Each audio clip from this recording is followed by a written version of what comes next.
Now on KSNT News, what's being done to keep Kansans from being hit by the opioid epidemic? We're not at a crisis level, but we could certainly get there. Plus, to happen to a couple other people, I just didn't expect it to throw me that hard. meet the Kansas woman competing in the Olympics and hear how she's using a setback to succeed. Well, good evening and thank you for joining us tonight. I'm Brooke Lettington. Efforts to keep Kansans out of the nation's opioid epidemic are underway at the State House. Our Capitol Bureau reporter Lisa D'Souza explains what's at stake. The path to opiate addiction, a quick trip for some. And then they find that they like it. Next thing you know, they're taking 10, 20, 30, 40 a day. Greg Lakin, the state's chief health officer, working with lawmakers to combat increasing numbers of overdoses across the country, aiming to keep those numbers down in Kansas. Because you get a tolerance so fast into the use of heroin, that's out on the streets. And that's really one of the main issues that brought this to a light. We're not at a crisis level, but we could certainly get there. Officials estimate there were about 5 deadly overdoses for every 100,000 Kansans in 2016. Sadly, they say that's low compared to most states.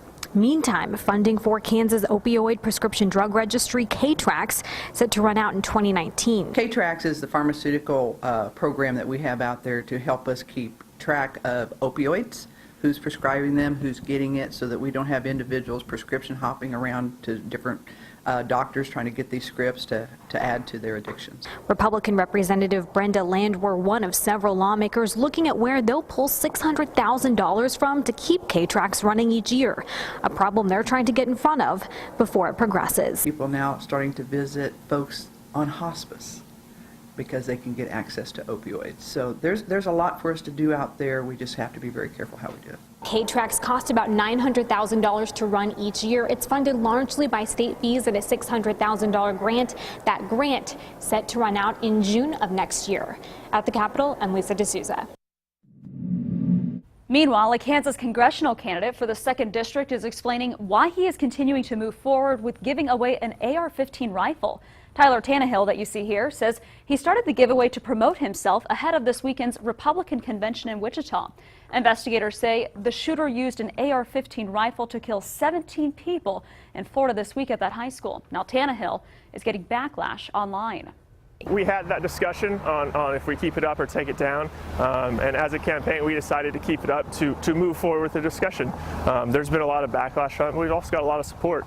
Tannehill says the winner will still be able to, or will have to be able to legally own a gun before they'll be awarded it. Now the winner should be announced in the next 3 months. Well, today's windy conditions fueled a few grass fires that you can see here behind me across the area. Check this out, a charred field just burning right here in this area. That's near Silver Lake. And tonight, our Storm Track weather team says the breeze could be sticking around for your weekend. Let's check in with KSNT Storm Track meteorologist Christina Reese for the latest. Hi, Christina. Hey, Brooke. Yeah, the winds were stronger earlier today, something that didn't help some of those grass fires that kind of started to pop up even after the wind subsided, is that we have dry air in place. The colder the weather, typically the drier the air is. That helps those temperatures fall, and we've been noticeably cooler across the board today. We've been stuck in the 30s, and that's where we are right now. 30 on the dot, both for Hiawatha and Marysville, down to 34 here in the capital city, but still in the upper 30s at 37 in Manhattan. Again, those winds really start to subside as the day progressed. Anything from just a calm to light wind out there right now. The highest is 7 miles per hour in Concordia, but still it adds a little bit of that extra cold bite to the air. Overall, wind chills aren't too different from our actual air temperatures out there, but our northern area is feeling like it's in the 20s and now even sinking into Lawrence with a real feel of 26 degrees there. Overall, the next several hours, we'll see our air temperatures start to gradually fall into the 20s for many of us, but they won't fall all too much further than that as the cloud cover continues to build in. But there is a slight chance of rain and maybe even some snow for some tonight. A closer look at that is still to come. Well, 2 people are dead after a home caught on fire near Holton. Jackson County Sheriff Tim Morse tells us several fire departments responded to the fire around 10 this morning in Netawaka. Firefighters found the bodies inside after battling the flames for an hour. Morse says they did rescue a dog from the home. Investigators are still unsure as to what sparked the fire. A lot has changed in the last 50 years, including the way you call for help. The first 911 call was made in Alabama 50 years ago today. KSNT News reporter James Ryan takes a look at the people on the other end of that call, the dispatchers who are there for you in your time of need. 911, where's your emergency? It's something most people don't think about until they need to. the ability to call 911. The first 911 call was made 50 years ago today, but the history here in Shawnee County is a lot more recent. It wasn't until the late 90s that 90% or higher have the capability of calling 911 across the nation. Melanie Mills Burgers is the interim director of Shawnee County Emergency Communications. She says Shawnee County got 911 in the late 80s, and starting this spring, people will be able to text 911. Today we have computers and you go in there and you don't even see a phone. Okay, and what is your name? I knew it wouldn't be the same thing every day. It's different voices, it's different calls, it's different emergencies, different non-emergencies. Sarah Roberts has been a dispatcher for 17 years. It's a hard job, but she says she's learned how to handle herself. Sometimes you just have to take a minute in between phone calls. You just tuck it away until you can take a break, or you go home and try to decompress and do what you need to do. And what's going on today? Despite the stress, Roberts says there's nothing quite like being the help that people need. You can assist people in their everyday traumas, and we always say that their worst day is our work day. And that's why they're here to take your call. In Topeka, James Ryan, KSNT News. And we are so grateful for all of them. Now, emergency communications have suffered from the same recruitment lows of other law enforcement in recent years. If you'd like more information on ways you can apply, head over to our website, ksnt.com. Well, from the Sunflower State to South Korea, one Olympic athlete with Team USA got her start right here in Kansas. KSNT News reporter Jack Doles joins us live from Pyeongchang to talk about Katie Eulander's run so far in this year's games. Hi, Jack.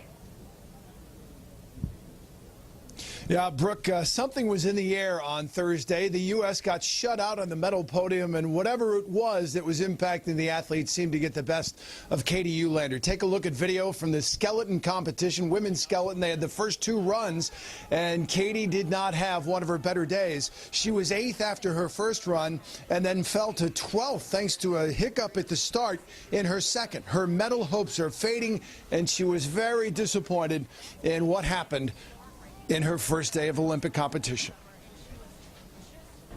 The groove threw me in the first run. And I mean, it's happened to a couple other people. I just didn't expect it to throw me that hard.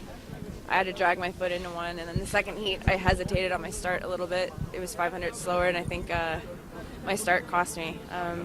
And I just overdrove the top maybe a little. So it wasn't what I was hoping for. I mean, I was having much better training runs. I went faster in training. So that's not really what I was hoping for at all. Yeah, this is Katie's 4th Olympics. She still has 2 more races. Those will happen later today in Pyeongchang, Brooke. All right, thank you, Jack. An interesting thing about Katie, she's actually from the Northwest Kansas area, and I know that she's done a little bit of farming too, so she certainly has kind of a jack of all trades there.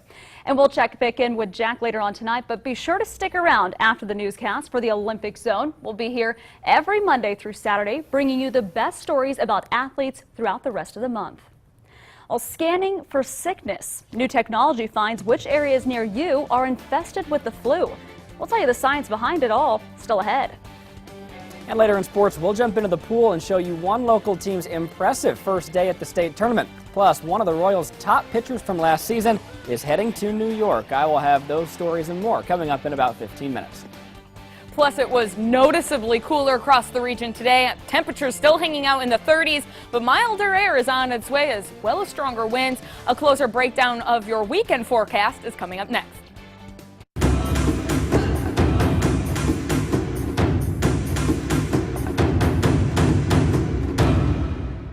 I'm Lex Gray in Pyeongchang, South Korea, alongside Kwon-soon Ul, who's got your Korean word of the day.